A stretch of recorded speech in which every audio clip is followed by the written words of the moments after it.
ঝুলি খুলবে, মজার গল্প বলবে।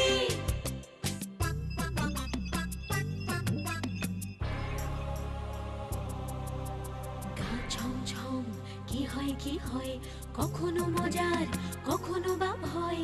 গা ছমছম কি হয় কি হয়, কখনো মজার কখনো বা ভয়। পশু পাখি রাজা রানী ভূত পেতনি, চোখের সামনে সব হাঁটবে চলবে, কথা বলবে, ঠাকুমা ঝুলি খুলবে, মজার গল্প বলবে। ঠাকুমা ঝুলি খুলবে, মজার গল্প বলবে। ঠাকুমা ঝুলি খুলবে। এক গ্রামে পরাণ নামে এক চাষি বাস করত। তার বউ সরলাকে নিয়েই তার ছোট্ট সংসার। সেই সংসারে টাকা পয়সার অভাব থাকলেও সুখ শান্তির অভাব ছিল না। তা একদিন পরাণ মাঠে হাল দিচ্ছিল।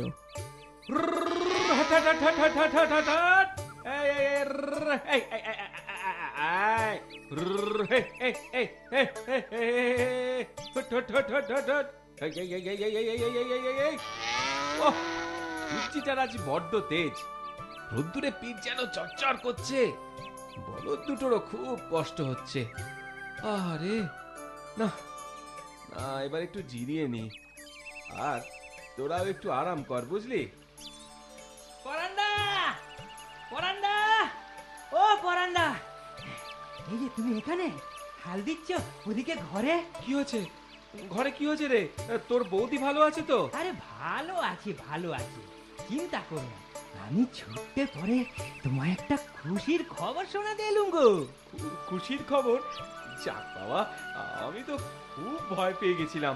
তা তা খুশির খবর কি শুনি? তোমার ছেলে হয়েছে গো, হ্যাঁ? ছেলে। হ্যাঁ পরান্ডা, তুমি বাপ হয়েছো গো, বাপ।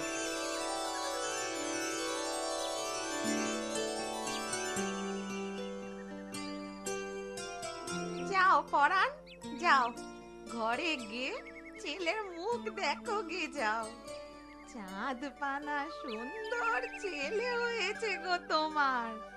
তারপর আমার পাওনা, হ্যাঁ? সেও দেব কোন ধাইমা, সেও দেব।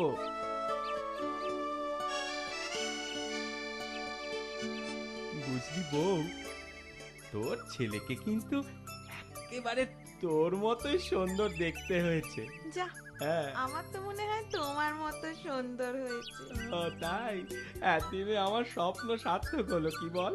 তা বলতে পারো। ওর নাম রাখলে কি বলো তো? নাম তুই বল না, কি কি নাম তোর পছন্দ? শিবনাথ, শিবু। বাহ, বেশ জব নাম হয়েছে। ও আমার শিবে। কবে তুই বড় হবি রে? কবে তোর বে দিয়ে ঘরে দুর্গা ঠাকুরের মতো বউ আনবো? বল বল, তুই থামো। কিছু জানিনি। থামো, অনেক হয়েছে। কেন কেন থামবো কেন? শুধু বড় হলেই হবে? লেখাপড়া শিখিয়ে ওকে মানুষের মতো মানুষ করতে হবে না? এ ঠিক বলেছ। ও আমার শিবে রে, কবে তুই পাঠশালা যাবি রে? কবে তুই লেখাপড়া শিখবি রে? শোনো, হ্যাঁ? আমাদের যত কষ্টই হোক ছেলের গায়ে এতটুকু আঁচ লাগতে দেব না, কি বলো? হ্যাঁ, তা তো বটেই। আমাদের যত অভাব, যত দুঃখই থাক, ছেলেকে মানে আমাদের শিবেকে আমরা সুখেই রাখবো। হ্যাঁ, ও আমার শিবে রে, ও আমার ও আমার শিবে।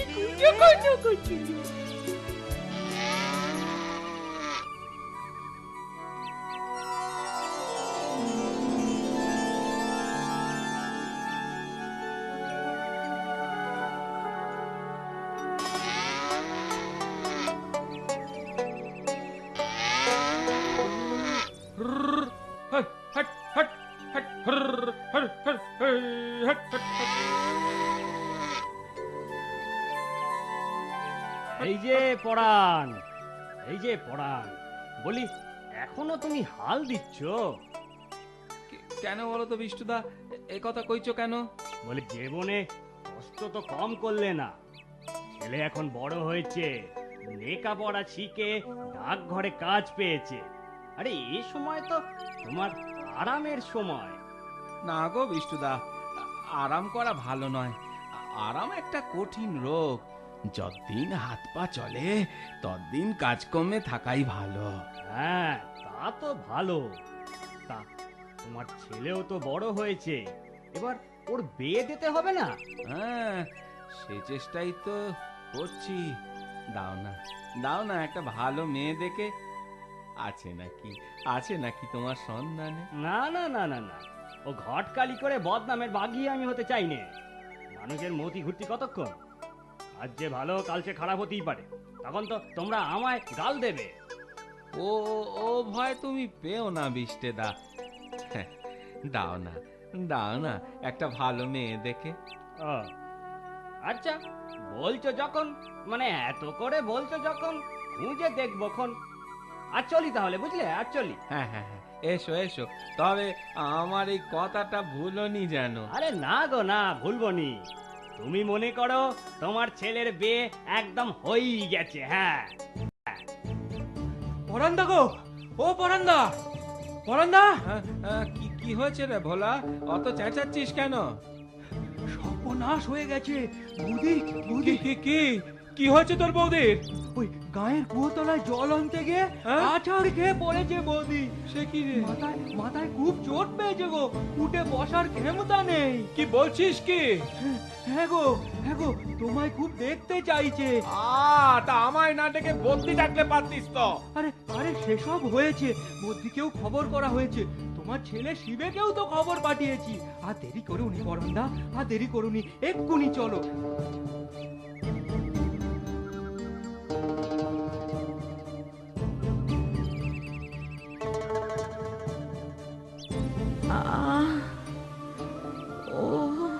সরলা, সরলা, সরলা, এই দেখো আমি এসেছি।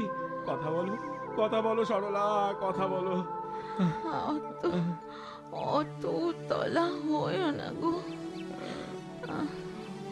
শিবে তো রইল, ওকে দেখবো সরলা, দেখবো। কিন্তু তুই আমায় কথা দিয়েছিলি, শিবের বিয়ে দেখবি, নাতির মুখ দেখবি, সেসব কথা। সে সুখ আর এই কপালে নেই গো। বাজে কথা বলিসনি, বাজে কথা একেবারে বলবি নি সরলা।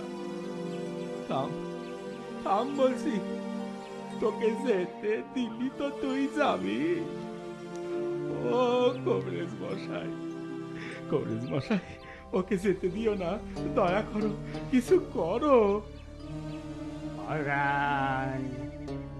আমার যা করার ছিল সবই করেছি। এখন ভগবান কি করেন তার ইচ্ছেই তো সব। বাবা,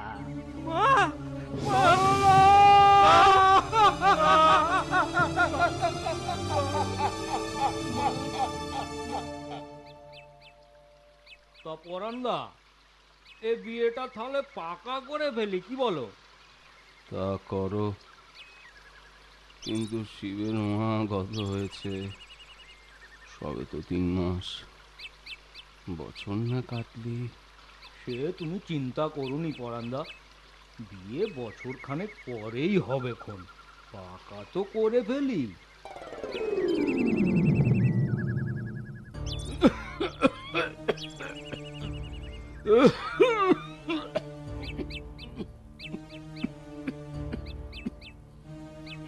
বাবা, গণেশকে একটু দেখুন তো।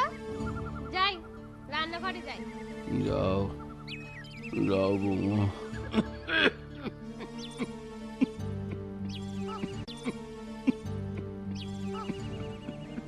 কাশিটা তো ভালোই বাইরেছেন, তা কবরেজকে দেখালেই তো পারেন নাকি? বড় সড়ো রোগ না বাঁধালে কি ছাড়বেন না? দেখিয়েছি বৌমা, ওষুধও খাচ্ছি,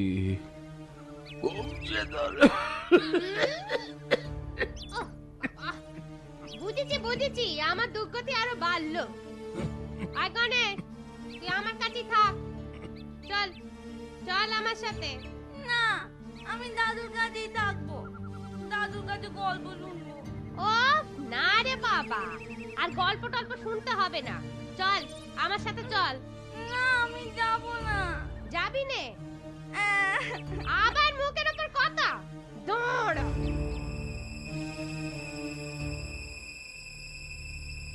বাপটা মনে হয় শয্যা নিল। যেমন কাশি, গায়ে তেমনি জ্বর, আবার কাঁপুনিও দিচ্ছে। সেটাই তো চিন্তার কথা, কি যে হবে। তাই তো ভাবছি গো, কাল ভাবছি বড় কোবরেজকে একবার ডেকে আনবো জানো। ও তুমি বুঝি ওই চিন্তাই করছো? যেমন তোমার বুদ্ধি, বলি ও রোগ আর ভালো হবে ভেবেছো? হ্যাঁ, কেন কেন ভালো হবে না কেন? কাল রোগ গো, কাল রোগ। তোমার বাপকে ক্ষয় রোগে ধরেছে। কি বলছো গো? তা তুমি কি করে বুঝলে? তুমি কি কোবরেজ নাকি? আরে বাবা, কাস্তি কাস্তি মুখ দিয়ে রক্ত বেরোচ্ছে, রক্ত। এ আর ওই কাল রোগ না হয়ে পারে না, বুঝলে? এটুকু বুঝতে কি আর কবরেজ লাগে? হ্যাঁ, তাহলে তো সত্যি খুব চিন্তার কথা। তা না হলে আর বলছি কি, ও বুড়ো নিজেও মরবে, আমাদেরও মারবে। এই রোগ বড় ছোঁয়াচে গো। হ্যাঁ, কি বলছো? তবে উপায়? গণেশটা তো দাদু দাদু করি পাগল। ছেলেটাকে যদি বাঁচাতে চাও, যা বলি মন দিয়ে শোনো। একটা উপায় করেছি। কি উপায়?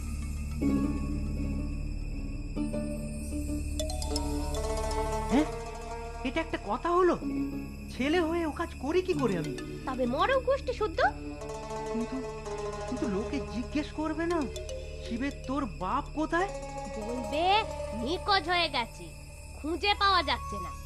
তবে হ্যাঁ, জঙ্গলে শুধু ফেলে এসোনি যেন। কেউ যদি দেখে ফেলে, একেবারে সর্বনাশ হয়ে যাবে। মাটিতে গর্ত করে পুঁতে দিও। কিন্তু যাবার সময় তো লোকে দেখবে। আহা, দিনের বেলায় তোমায় কে যেতে বলেছে বলো তো? ভোরের আলো ঠিক মতো ফোটার আগেই রওনা দাও। আর দেরি করা ঠিক হবে না, বুঝলে?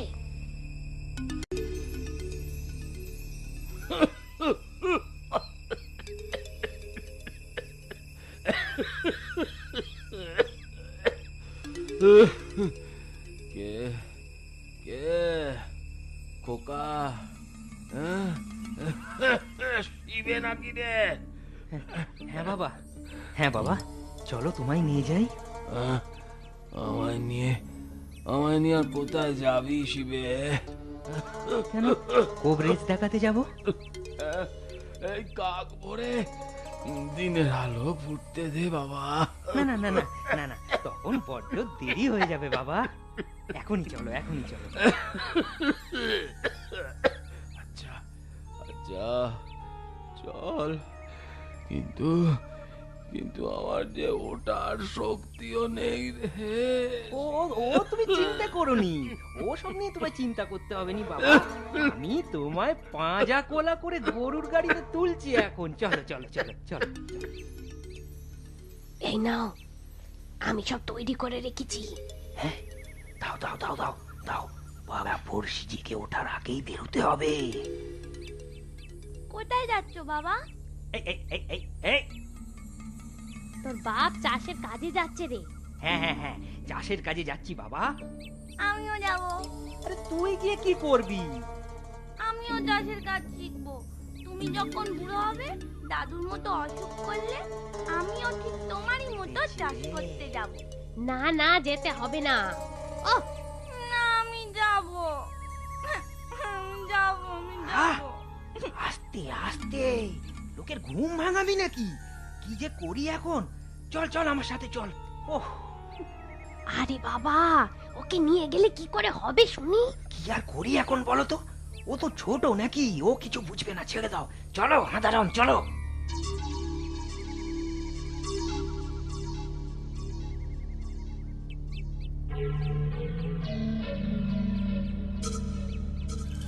বাবা, তুমি কি এখানে চাষ করবে?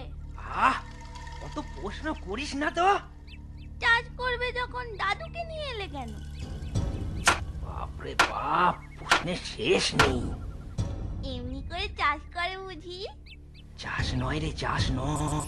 তোর দাদুর তো বয়স হয়েছে, অসুখও করেছে।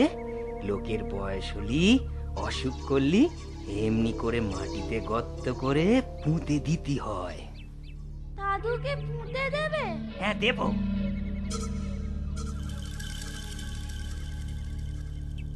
ও কি করছিস গণেশ? ও কি করছিস? ওখানে আবার গর্ত করছিস কেনে? ওটা তো দাদুর জন্য, এটা হলো তোমার জন্য। আমার জন্য?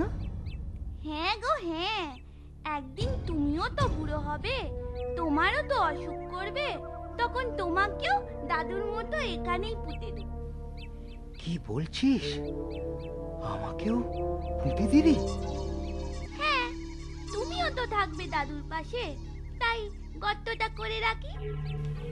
ওরে গণেশ, গণেশ বাবা আমার, আমার খুব শিক্ষা হয়েছে বাবা। তুই আমার চোখ খুলে দিলি বাবা। তোর ওই মায়ের কথায় অন্ধ হয়ে কি কুকাজি না করতে যাচ্ছিলাম। ওই ওই চেয়ে দেখ, সূর্যি উঠেছে। তোর কথায় আমার মনেও বুঝি ভোর হলো রে। এবার দেখিস আর অন্ধকার থাকবে না। অসুস্থ বাবাকে ঘরে ফিরিয়ে আনে শিবে। গণেশের মাকে খুব বকা দেয় সে। বড় কবরেজের ওষুধ খেয়ে পরাণ ধীরে ধীরে সুস্থ হয়ে ওঠে। দাদুকে ফিরে পেয়ে খুব খুশি হয় গণেশ। আমার কথাটি ফুরলো, নোটে গাছটি মুড়লো।